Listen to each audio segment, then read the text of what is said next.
दोस्तों इंडिया आज वर्ल्ड की 5th लार्जेस्ट कार मार्केट है, जिसमें पहले पे है चीन, दूसरे पे यूएस, थर्ड पे यूरोप, फोर्थ पे जापान और 5th पे है इंडिया। इंडिया में केवल 2 कार मेकर्स 60% से ज्यादा मार्केट शेयर पर कब्जा किए हुए हैं और वो है मारुति सुजुकी एंड हुंडई। 1990 में ग्लोबलाइजेशन के बाद 5 साल के अंदर अंदर इंडिया में कई सारे कार मेकर्स आए, जिसमें Mercedes Benz, fiat, general Motors, Ford, Honda, Hyundai और टोयोटा शामिल थे। लेकिन आज अगर हम देखें तो कई सारे automobile companies like Ford, general Motors, Chevrolet आज इंडिया को छोड़ के जा चुके हैं। टोयोटा भी अब मारुति के साथ कोलैब करके अपनी कारों को सेल कर रही हैं। दोस्तों ये सारे कंपनीज आज इंटरनेशनल मार्केट में धूम मचा रही हैं। लेकिन ऐसी क्या वजह है कि यही कार मेकर्स आज इंडिया से क्विट करते जा रहे हैं? दोस्तों आज के इस वीडियो में हम समझेंगे कि इंडिया के अंदर ऑटोमोबाइल कंपनियां क्यों टिक नहीं पा रही हैं। दोस्तों सबसे पहले हमें इंडिया के ऑटोमोबाइल मार्केट को समझना होगा। ये है 2016 से लेकर अब तक का सेल डेटा। जहां बात करें अगर पैसेंजर व्हीकल्स की तो 2017-18 के कंपेयर में आज का सेल 6.66% कम हो गया है, जबकि ये नंबर्स घटने के बजाय बढ़ने चाहिए और इसका मेन रीजन है कोरोना पैंडेमिक। अगर मोटा मोटा देखें तो 2016 से लेकर अब तक लगभग 30 लाख पैसेंजर व्हीकल्स हर साल सेल हो रही हैं। अब अगर हम लेटेस्ट 2021 से 22 के डेटा को देखें तो पता चलता है कि मारुति ने लगभग 13,31,000 गाड़ियां खुद अकेली बेची हैं, जो कि पूरे मार्केट शेयर का अकेला 43% है। वहीं हुंडई का मार्केट शेयर 15.78% और टाटा का 12.14 है। अब दोस्तों डेटा पर नजर डालें तो 2020 में अकेले मारुति का मार्केट शेयर 50% था, जबकि आज केवल 43% बचा है, जो कि 7% कम हो चुका है। अब दोस्तों लास्ट 2 डेकेड्स का डेटा अगर देखें तो पहले के समय में 100 में केवल 15 लोग ही एसयूवी गाड़ियां खरीदते थे, क्योंकि वो छोटी गाड़ियों के कंपेयर में महंगी होती हैं और उनका माइलेज छोटी गाड़ियों से कम होता है। लेकिन आज की अगर बात करें तो 100 में से 40 से भी ज्यादा लोग अब एसयूवी गाड़ियों को लेना प्रेफर कर रहे हैं और ये नंबर्स अगले 3 से 5 साल में 50% को क्रॉस कर देगा। तो दोस्तों बात करें अगर मारुति की सेल लास्ट ईयर के कंपेयर में कम क्यों हुआ, तो उसका मेन रीजन यही है कि मारुति के अंदर अब तक एसयूवी सेगमेंट की गाड़ियां काफी कम थी। दोस्तों अब इस बात से ये तो समझ आ गया कि एक आम आदमी ज्यादा पैसा देकर बड़ी गाड़ी को लेना ज्यादा प्रेफर कर रहा है। लेकिन फिर सवाल आता है कि इसके बाद भी इतने सारे कार मेकर्स इंडिया को छोड़कर क्यों जा रहे हैं? तो दोस्तों इसके मल्टीपल रीजंस हैं। इसमें मैक्सिमम कार कंपनियों का कहना है कि इंडिया का टैक्स सिस्टम इसका सबसे बड़ा रीजन है। और आपने शायद टेस्ला का न्यूज सुना भी होगा कि हैवी इंपोर्ट ड्यूटी लगने की वजह से टेस्ला आज इंडिया में नहीं आ रही है। आज अगर कोई कंपनी इंडिया में अपनी 30 लाख से नीचे की कार को इम्पोर्ट करती है तो इंडियन गवर्नमेंट उस पर 60% इम्पोर्ट ड्यूटी लगाती है। वहीं अगर इसका प्राइस 30 लाख से ऊपर का है तो इम्पोर्ट ड्यूटी 100% हो जाएगा। मतलब 40 लाख की कार इंडिया आते आते 80 लाख की हो जाएगी। अब दोस्तों कार कंपनियों को अगर इसका तोड़ निकालना हो तो उनके पास केवल एक ही ऑप्शन था कि वो इंडिया में अपनी कार्स की मैन्युफैक्चरिंग करें।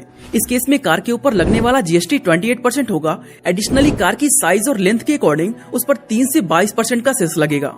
दोस्तों इंपोर्ट ड्यूटी से बचने का ये एक बेहतर उपाय था और इसी वजह से फोर्ड, हुंडई, किया, होंडा अपने कार्स इंडिया में ही मैन्युफैक्चर करने लगे। लेकिन दोस्तों वही हम फोर्ड की बात करें तो फोर्ड तो इंडिया के अंदर 1995 में ही एंट्री ले लिया था और लगभग तभी से मारुति, होंडा और हुंडई भी चली आ रही हैं। लेकिन आज मारुति टॉप पर है और फोर्ड इंडिया को छोड़ चुकी है। तो क्या सच में केवल टैक्सेशन ही मेन रीजन है जो आज कार कंपनियों को इंडिया छोड़ने पर मजबूर कर रही है? इसका जवाब हाँ भी है और ना भी। दोस्तों फोर्ड के केस में हुआ ये कि उन्होंने जो गाड़ियां इंडिया के अंदर लॉन्च की थी वो इंडियन बायर्स के हिसाब से नहीं बल्कि अमेरिकन बायर्स के हिसाब से थी। एक्चुअली फोर्ड एक अमेरिकन कंपनी है और वो यूरोप और इंडिया जैसे कंट्री में अपनी कार लॉन्च तभी करती थी जब वो कार अमेरिका के अंदर सक्सेस हो जाती थी। और दोस्तों अगर हम अमेरिकन और इंडियन बायर्स को देखें तो हम में और उनमें बहुत ही बड़ा डिफरेंस है। आज अमेरिका की पर कैपिटा इनकम इंडिया से काफी ज्यादा है। ऐसे में वो हमसे ज्यादा महंगी कार को अफोर्ड कर सकते हैं, जबकि हम इंडियंस को कम पैसों में ज्यादा फीचर्स चाहिए होती हैं और यही चीज फोर्ड इंडियंस को देने में नाकामयाब रहा। दोस्तों हमें लगता है कि फोर्ड और शेवरोलेट जैसी कंपनीज केवल इंडिया में ही फेल हुई हैं, लेकिन चाइना, यूएई और साउथ अमेरिका के कुछ देशों को छोड़ दें तो अमेरिकन कार कंपनी लगभग सभी देशों में फेल हो चुके हैं। दोस्तों अगर हम अमेरिकन बायर्स को देखें तो वहाँ पर लोग हाई पावर और बड़ी गाड़ियों को लेना ज्यादा पसंद करते हैं एंड अगर सेम मॉडल को इंडिया में लॉन्च कर दिया जाए तो वो फेल हो जाएंगी, क्योंकि हम उन गाड़ियों को अफोर्ड कर ही नहीं सकते। ऐसे में कंपनीज को जरूरत होती है कि वो उस पर्टिकुलर कंट्री के हिसाब से प्रोडक्ट पर R&D करें, ताकि उस कंट्री के टैक्स रूल और कंज्यूमर्स डिमांड्स के हिसाब हिसाब से प्रोडक्ट को लॉन्च किया जा सके। जहां फोर्ड ने अपनी कुछ कारें जैसे इको स्पोर्ट और एंडेवर पर ये टेक्निक आजमाया और ये तरीका काम भी किया। लेकिन दोस्तों जब प्रोडक्ट पर प्रॉफिट मार्जिन ही कम होगा तो R&D जैसी चीजों पर खर्चा करना कंपनियों के लिए काफी मुश्किल हो जाता है।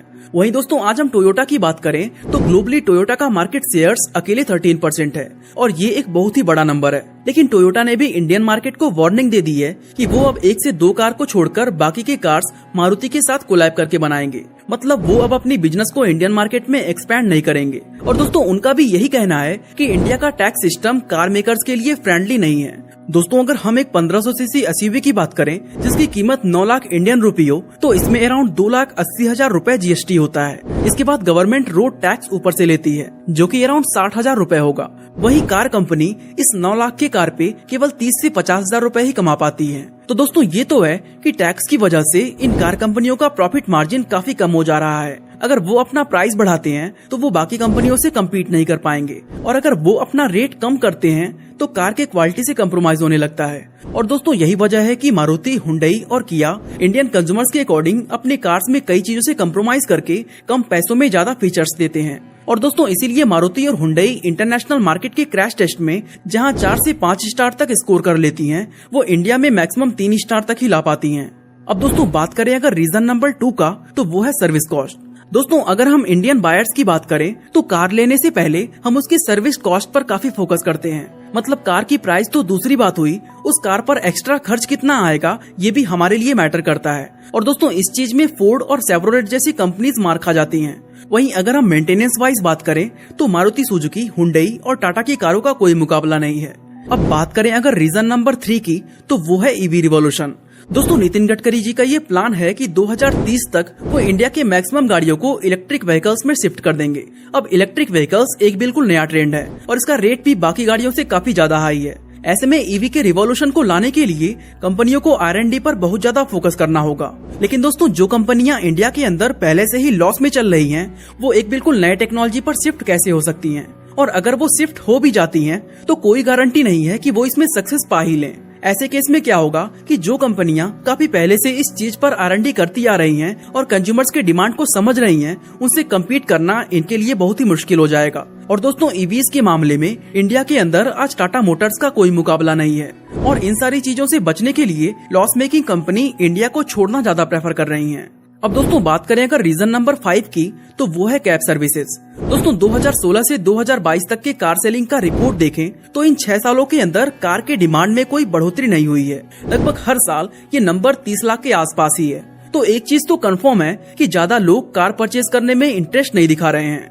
अब दोस्तों शहरों में इसका सबसे बड़ा रीजन है कैब सर्विसेज। आज जब भी हमें सिटी के अंदर ट्रैवल करना होता है तो हम ऑनलाइन कैब का यूज कर लेते हैं, जिससे हमें ना तो कार के मेंटेनेंस पर फोकस करना पड़ता है, ना तो पार्किंग पर, ना RTO और ना ही इंश्योरेंस पर। और अगर वहीं हमें इंटरसिटी ट्रैवल करना है तो हम ट्रेन या फ्लाइट का यूज कर लेते हैं। तो इस तरह दोस्तों पर्सनल कार्स की डिमांड में कोई इंक्रीज देखने को नहीं मिल रहा है। ऐसे में जब डिमांड ही नहीं बढ़ेगा तो किसी चली चलाई ब्रांड को रिप्लेस करना एक लॉस मेकिंग कंपनी के लिए बहुत ही मुश्किल होगा। और इन सारे कारणों से परेशान होकर फोर्ड, जनरल मोटर्स और शेवरोलेट जैसी कंपनीज आज इंडिया से क्विट कर रही हैं। दोस्तों बात करें अगर रीजन नंबर 5 की तो वो है माइलेज। दोस्तों फोर्ड, जनरल मोटर्स या टोयोटा के फेल होने का एक बड़ा रीजन ये भी है कि इन कंपनियों के कार परफॉर्मेंस ओरिएंटेड होते हैं और जब व्हीकल के परफॉर्मेंस पर फोकस किया जाता है तो इससे कार के माइलेज पर काफी फर्क पड़ता है। दोस्तों फोर्ड और टोयोटा के कंपेयर में मारुति और हुंडई की कार्स काफी हल्के होते हैं, जिससे गाड़ियों की माइलेज ज्यादा होती है। लेकिन दोस्तों इससे पैसेंजर्स की सेफ्टी से कम्प्रोमाइज होता है।